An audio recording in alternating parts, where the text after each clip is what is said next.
Welcome back, everyone, to the topic of the week. And the topic of the week this week is the fear of rejection and that horrific feeling when you are rejected, when you feel that you're being rejected. And I really identify with any of you that are going through this or have felt that feeling because it really is horrific. And one of the reasons why we get so hurt and so upset by being rejected is because we feel like we're worth nothing. We feel worthless. We feel like we're not good enough. And we have this old belief, when we were tribesmen and we lived in a community. If you were rejected out of that tribe, you were going to die. And that's what it feels like, right? When you've been rejected, it's like, this is my death. And why do we respond so harshly towards that feeling? Because a lot of successful people, they go through a lot of rejections and they kind of become immune to it. They're just like, well, I know that I have a good idea. I know that I am valuable. I know that I have worth. So I don't take it personally. But we do, because something within us is triggered. An old wound that is there, that used to be a belief that I don't feel like I am enough. I don't feel like I'm good enough for this person. That's why they've pushed me away. I feel worthless because I'm being ignored. I'm being ghosted, because that happens a lot nowadays, right? Especially in the dating world, that people just ignore each other. Just someone sends you a message, you don't read it, you can't be bothered to reply. And a lot of people don't want to say how they feel because it may hurt the other person. So they just ignore the topic. How do you then feel with that feeling? You feel small, you feel ignored, you feel unimportant, and you feel all of these negative feelings because there is an old wound there. And when I say old wound, I mean this wound was created emotionally in childhood. And I speak about, childhood a lot, and I don't want anyone to think that I'm constantly blaming parents, right? Because it's not always the parent. And as we try our best and we do our absolute best at being the best parents we can, but sometimes we make mistakes, and unfortunately sometimes our children then pick up beliefs. But that doesn't mean that it's too late, that you may have had an argument with your husband or your wife or your partner, and your child may have heard it and they may have felt uncomfortable, they may have felt fear, and so on.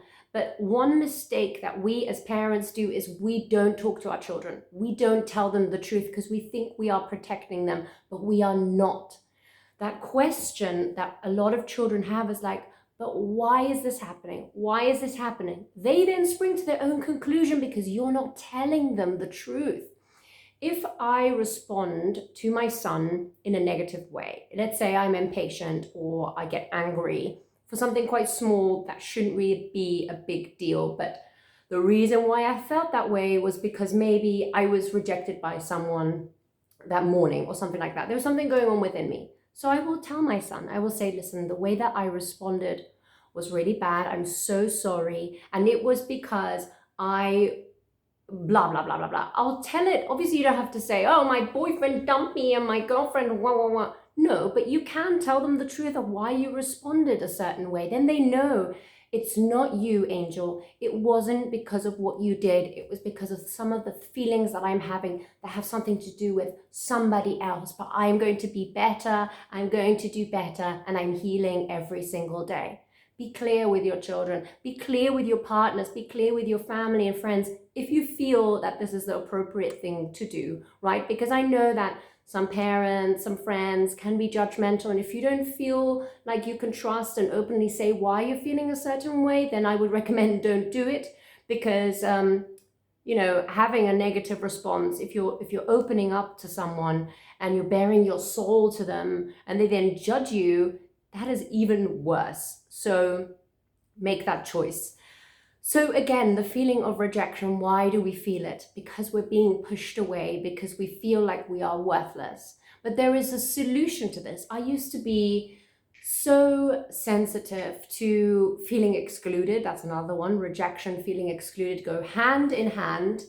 And when someone didn't give me the attention that I thought I deserved or that I wanted, I would feel rejected. And then I would use drugs to numb myself, to get away from the pain, or I would do all sorts of horrible things that I shouldn't have done, but I did because I had old wounds there. Because as a child, I had experienced rejection over and over and over again from certain family members, and that caused me to form a wound of making me feel like I am not worth it. I am not good enough for this person. So how can I be good enough for anyone, right? There is a way of fixing this. There is a way of releasing this, making you strong, making you immune to it, and reminding you how worthy you are, reminding you that you are this bright light, this ray of sunshine that only deserves the best. And maybe that person that rejected you doesn't deserve you. And it's a wonderful way of seeing it that way, because we always think, it's me, I've done something wrong that they've ignored me. And then there's fear, and with fear comes anxiety, and we get worry, and we get pains, and then we have stomach cramps, and we have stomach aches, and we have all sorts of issues, and we don't realize that it's all emotional. So if you want to free yourself, if you want to learn to deal with rejection better, because if you're an entrepreneur or if you want to be successful, you're gonna have to get used to rejection, because it happens. Someone may not find your idea as prickling as another company may find it. If you're looking for a job and you're being rejected several times, that can be very painful and very hurtful. But maybe this one company is not looking for someone like you, but maybe the other one, you're the exact right person for them, right? So we need to get immune to it and be like, I know my worth. I'm amazing. I am brilliant, and I know it. It's okay. They chose someone else. That's all right. That's the kind of mentality we want to have. And this is a process. It takes time. It takes willpower to want to heal. And if you are ready to take that step, because this is an issue that affects so many of us. It affects you in public speaking as well, because if you feel a fear of rejection, you're going to be fearful that the knowledge that you have, the wisdom that you have, that you're about to spread to the world, if you're doing a live, if you're doing a video, if you're giving a talk at a meeting or a presentation, and you have a fear of rejection, you're thinking, oh, these people are not going to like what I'm saying, I'm stupid, I don't know what I'm thinking. And then all your thoughts go away, and then you get nervous, you get the anxiety, and so on. So this really is entwined with a lot of different things, especially in relationships. We then close ourselves off because we're so scared of being able to be open with our partners, with our friends, in a relationship. So we can't ever be vulnerable because we're so fearful of being ourselves, of expressing our truest self, that we're not being authentic.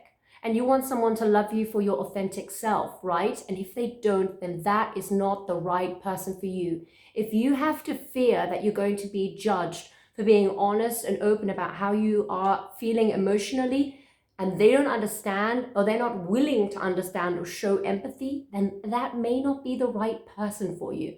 Because each and every one of us, you deserve someone who will love you unconditionally, who will be there for you, who will be open and honest with you, who will hold you, guide you, and support you. And if you can give that back, then you'll find the right person. But if you have a fear of rejection, then it's very hard to find a stable and harmonious, love-filled relationship. So this also interlinks with money, actually, because if you have a fear of rejection, you have a belief that you don't feel good enough, worthy enough, not important. And somehow this is also interlinked with money, that scarcity, the lack of, you're lacking in worth, you're lacking in enoughness, so you will also lack in money. And you will notice that once you shift that, once you change that, that abundance, the money will flow to you. So for more info, go to leliahypnosis.com, and please pass on my message. I am waiting for you with open arms. I speak Spanish, German, and English, and I'd love to help you out and free you to become confident, fueled with self-worth, self-love, and self-esteem, all the selves. And I wish you the most harmonious, love-filled, magical day. All my love.